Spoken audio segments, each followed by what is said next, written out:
የነብዩ መሐመድን ክብር የተዳፈረውን ግለሰብ ለፍርድ ለማቅረብ እንቅስቃሴ በመጀመሩ ሙስሊሙ ማህበረሰብ ውጤቱን በትዕግስት እንዲጠብቅ መጅሊሱ አሳሰበ። የነብዩ መሐመድን ክብር የተዳፈረው ግለሰብ በህግ ቁጥጥር ስር እንዲውል በትኩረት እየተሰራ መሆኑን የኢትዮጵያ እስልምና ጉዳዮች ጠቅላይ ምክር ቤት ባወጣው መግለጫ አስታውቋል። መግለጫውን የሰጡት የጠቅላይ ምክር ቤቱ ፕሬዝዳንት ሼክ ሀጂ ኢብራሂም ቱፋ ነብዩ መሐመድ ከህይወታችን በላይ ውድ ናቸው ያሉ ሲሆን የእሳቸውን ክብር ለመንካት የሚጥሩ አንዳንድ ግለሰቦችን መንግስት በአስቸኳይ ለህግ እንዲያቀርባቸውም ጥሪ አቅርበዋል።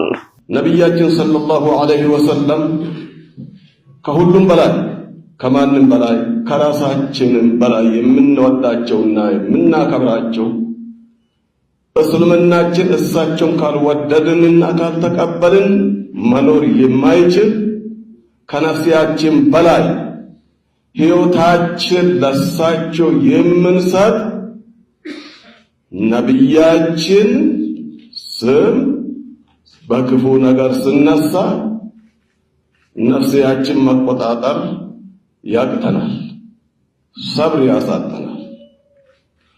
ሆኖም ግን የምናደርገው ነገር ቢኖር እንዲህ ያለ ተንኳሾችን ምናቀርበው ለህግና ለህግ ነው። ህግ ባለበት ነገር በህግ ነው ምናቀርበው። የኢትዮጵያ እስልምና ጉዳዮች ጠቅላይ ምክር ቤት ግለሰብንና ተቋምን ለይቶ የሚረዳ በመሆኑ የተፈጸመው ትንኮሳ ከሃይማኖት ተቋማት ጋር ያለን መልካም ግንኙነት አያሻክረውም ነው ያሉት።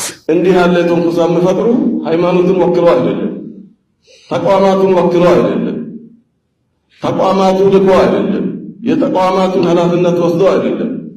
የግል ትንኮሳ ነው።